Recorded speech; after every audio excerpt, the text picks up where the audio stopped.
guys, it's Ian, also known as Granny Fondler. I'm here with Schultz, and we're going to do a tutorial on how to make a basic reactor using big reactors. First thing you need to do is throw down some reactor casings, about like that.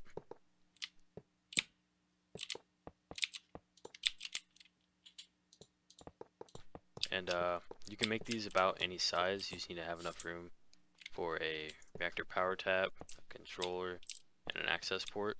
It doesn't really matter which order or where you put them. And then you build up the sides to any dimension that you please.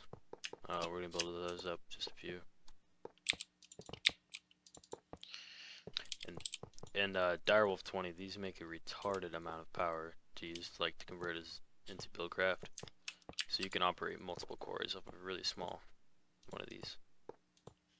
Okay, and then next thing we're going to need is reactor fuel rods. So we'll type in fuel. There we go. And these you put like every other one. So we're going to want one there, one there, one there, one there. One there.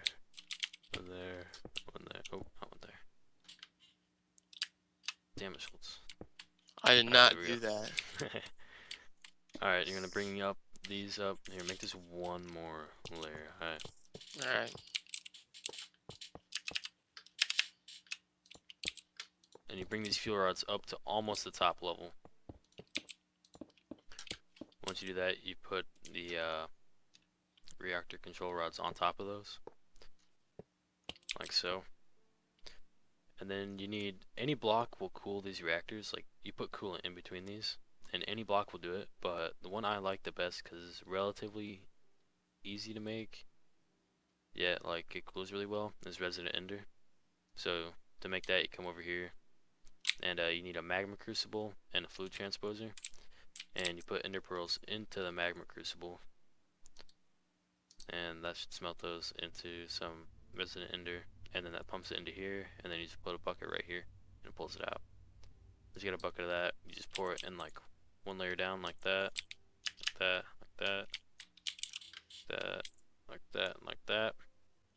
And you can polish it off with some reactor casings. You can also use reactor glass for these. Doesn't really matter. Okay, now you can see it changes into a multi-block structure. So it's recognizing that it's all built. The next thing you need is yellorium.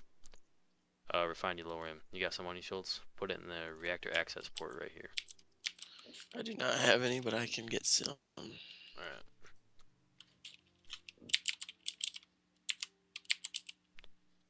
Here, I got a stack. Alright, never mind then. Alright, so that's going to absorb them, and you're going to keep putting them in there until it's used all of them.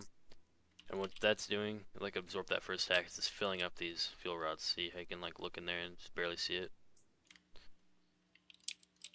And you come down here, and this is a reactor. Oh, that's a reactor. Screwed up.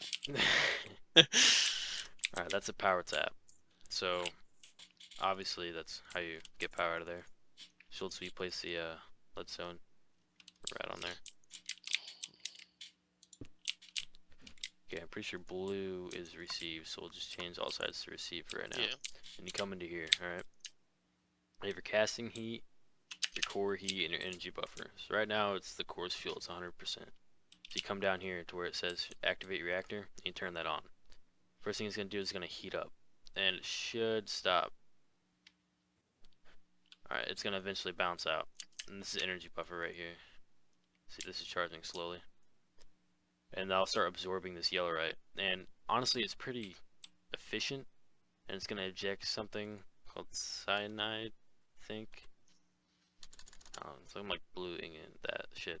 And you can use them to make other big reactor things such as turbines, but we won't get into that in this video. We're just doing basic ones.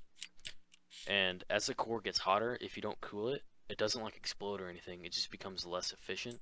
So it starts using more fuel. So right here is your per tick, how much millibuckets per tick, and your core heat. So that's pretty much balanced right there. And now that's producing a shit ton of energy.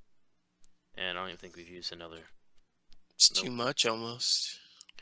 Yeah, once it's full, it's not gonna like lose energy or anything. So you can just deactivate the reactor. And as soon as that shuts off, the energy buffer will shut down.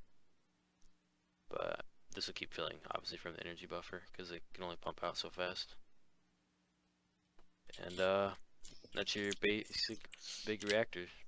Hope you guys like this video. Like, subscribe, and leave some comments for some other tutorials you'd like. I'm Granny Funneler. That's Schultz. See And we're ya. second string.